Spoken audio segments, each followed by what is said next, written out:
Good morning, all saints, and welcome to this episode of Lectio Divina with me, Mr. O'Neill. And just a reminder to students, when we do a Lectio Divina, what we are doing is we are looking at a gospel passage and unpicking the meaning and trying to better understand what it is telling us and how it can influence our lives. And today we're going to look at the parable of the unjust judge in Luke chapter 18. So this week I'm going to actually fully read the passage to you. Then Jesus told his disciples a parable to teach them that they should always pray and never become discouraged. In a certain town there was a judge who neither feared God nor respected people. And there was a widow in that same town who kept coming to him and pleading for her rights, saying, "Help me against my opponent."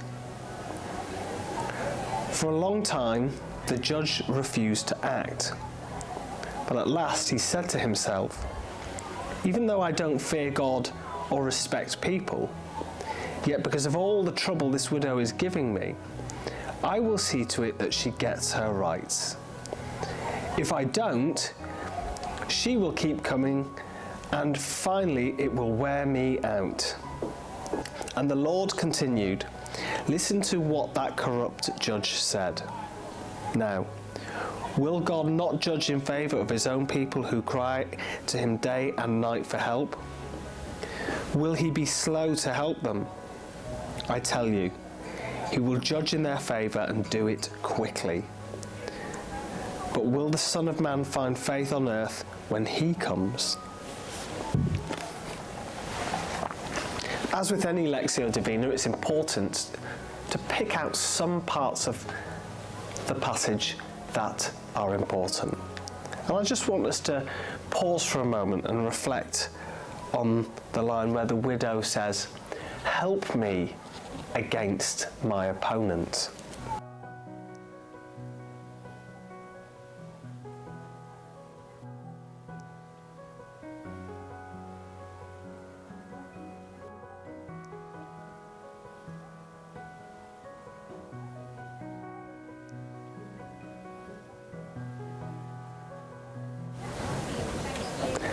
I want you also to reflect on the line where Jesus talks about how God will respond to injustice.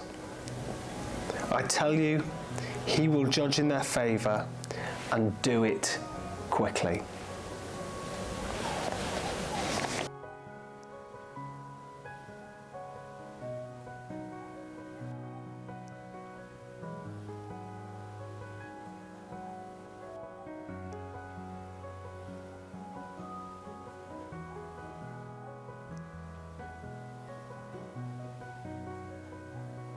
So this is a really interesting and important passage, and it's particularly pertinent now as we are in Black History Month and we've seen assemblies taking place from our senior student leadership team this week.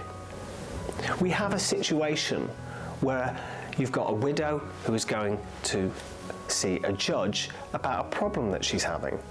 Now, if we go back to the context of Second Temple Judaism when this took place, a widow was pretty low down in terms of status in society. And back then, the status of a family was very much determined by the male. And if a woman had lost her husband, then in effect, all of her status had gone and many of her rights. So actually, she would find herself in a very precarious and very difficult situation. A judge, on the other hand, as you can well imagine, has lots and lots of power. Now, the widow is going to see the judge about a problem that she is having. And in an ordinary, just world, that problem should be sorted out if it is unjust. But the problem we've got here is that this judge doesn't respect God, he doesn't respect people.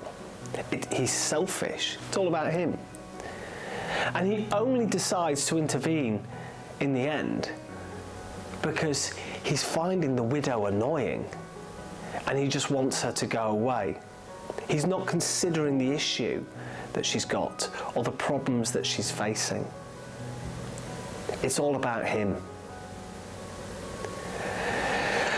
We can take away a lot from this with regard to society, and we look at what Jesus' response is about God. He says that God will basically look at the issue. He will look at injustice, and God will seek to help to intervene and put it right quickly. Our role as Christians is to be more like Jesus, to be more like God. And we have to follow that message. Where we see injustice, we need to call it out. We need to say that it is wrong.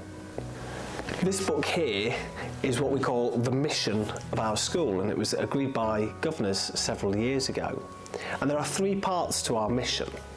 The first is what we call educatio, and that's the education of every single child in the school.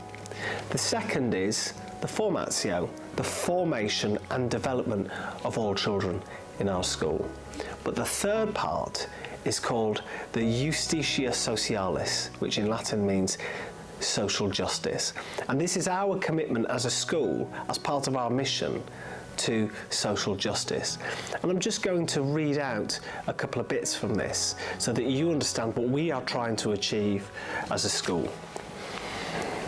So in the introduction it says, "It is essential that we teach our young people," that's you, "to have a deeper understanding of social justice, and in particular a heightened empathy for the poor and the marginalised.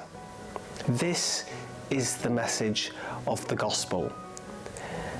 This does, however, have to come with a sense of purpose and action to try to ensure that those less fortunate receive the attention of all within our school community."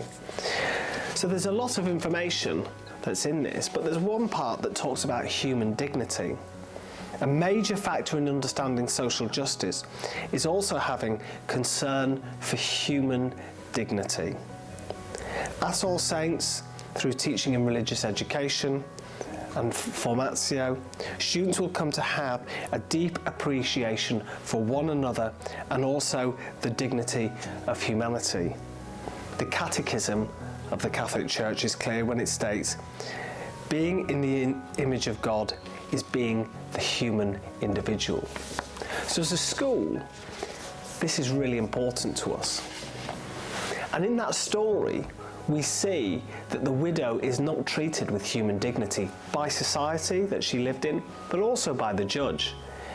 If he genuinely had concern for her human dignity, he would sit her down and say, "Tell me what the issues are, because I am going to help to resolve them." But instead, it's all about trying to make her go away because she is annoying in his view. So, as a community, what do we take away? Well, it's important that we speak to one another with respect.